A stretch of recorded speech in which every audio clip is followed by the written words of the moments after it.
আমরা তিন ভাই তিন ভাগে কোরবানি দেই। এক ভাইয়ের অবস্থা ভালো, তাই সে বেশিরভাগ টাকা দেয়, আর আমরা অল্প কিছু পরিমাণ শরিক হই। তাহলে কি আমাদের কোরবানি আদায় হবে কিনা? এটা একটা গুরুত্বপূর্ণ প্রশ্ন।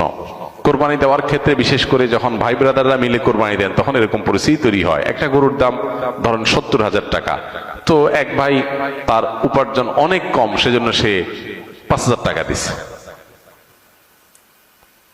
আর বাকি টাকা যেটা আছে সেটা হয়তো বাকি ভাইরা দিচ্ছে। কোরবানি হবে কিনা? উত্তর হলো কারোর কোরবানি হবে না। কোরবানিতে যে কোনো একটা পূর্ণ অংশ নিতে হবে। 7 ভাগের একটা পরিপূর্ণ অংশ, 7 ভাগের 1 ভাগ, 7 ভাগের 2 ভাগ, 3 ভাগ, 4 ভাগ, সর্বনিম্ন 1 ভাগ নিতে হবে। ভগ্নাংশ নেওয়া যাবে না, অর্থাৎ 1 ভাগেরও অর্ধেক নেওয়া যাবে না। 2 ভাই মিলে 1 ভাগ নিছে, হবে না, তখন সেটা গোশত খাওয়া হবে। পশু জবাই হয়ে গেছে সহি পদ্ধতিতে, গোশত খাওয়া হবে, কিন্তু কোরবানি হবে না। কোরবানি বিশুদ্ধ হইতে হলে প্রত্যেককে পূর্ণাঙ্গ একটা ভাগ নিতে হবে। হ্যাঁ, এখন এমন হতে পারে যে এক ভাইকে আল্লাহ আর্থিক সচ্ছলতা দিয়েছেন, বাকিদেরকে দেন নাই, তো কি হবে? তখন সচ্ছল যিনি, তিনি তার পক্ষ থেকে কোরবানি দিয়ে বাকি সবাইকে সবার পক্ষ থেকে দিবেন, যে ঠিক আছে তোমার পক্ষ থেকে একটা শেয়ার, তুমি টাকা দিলা না, আমি তোমারটা দিয়ে দিলাম, এটা হতে পারে। অথবা আরেকটা হতে পারে যে ঠিক আছে তুমি অল্প টাকা কামাই করছো, মাত্র 5,000 টাকা আছে, তুমি টাকা না দিলে তোমার কাছে ভালো লাগতেছে না, তুমি টাকা দিলে তোমার কাছে খুশি হবে, তো সেক্ষেত্রে 5,000 টাকা তুমি আমাকে দিয়ে দাও। এটা কোরবানির শেয়ার না।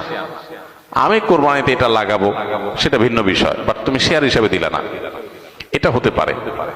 প্রবাসীরা অনেকে একটা কাজ করে, বিশেষ করে মিডিল ইস্টে যারা থাকে, অনেক প্রবাসীরা কোরবানি ঈদের দিন নিজেরা একটা ছাগল জবাই করে। তো রুমে 5 জন থাকে, এখন 5 জন মিলে একটা ছাগল জবাই করলে ওই ছাগলের টাকা তারা ভাগ করে। এই যে এক ছাগলে কয়জন শরীক হইতে পারবে, কয়জন কোরবানি দিতে পারবে? একজন। ভগ্নাংশ দেওয়া যাবে না। তাহলে একজন কোরবানি দিলে রুমের যে কোনো একজন কোরবানি দিবে, তো বাকি 4 জন তারা কি বসে বসে খাবে? গোশত তো সবাই খাবে, তো এই জন্য তারা 5 জন মিলে ভাগ করে টাকা দেয়।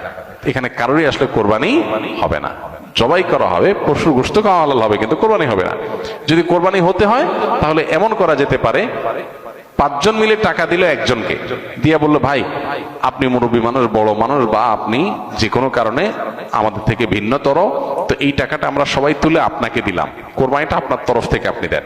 সবটা একজনের হলো, গোশতটা সবাই খাইলো। বা এই বছর আপনার তরফ থেকে হলো, পরের বছর আমরা আবার সবাই টাকা পয়সা দিলাম, ভাই আরেকজন হলো, টাকা আপনাকে দিয়ে দিলাম আপনার তরফ থেকেও, কোরবানিটা একজনের হবে। ঠিক একইভাবে গরুতে ভগ্নাংশ, এটার ভাগ এইভাবে আপনার শরীক হওয়া যাবে না, পূর্ণাঙ্গ একটা অংশের শরীক হতে হবে। তারপর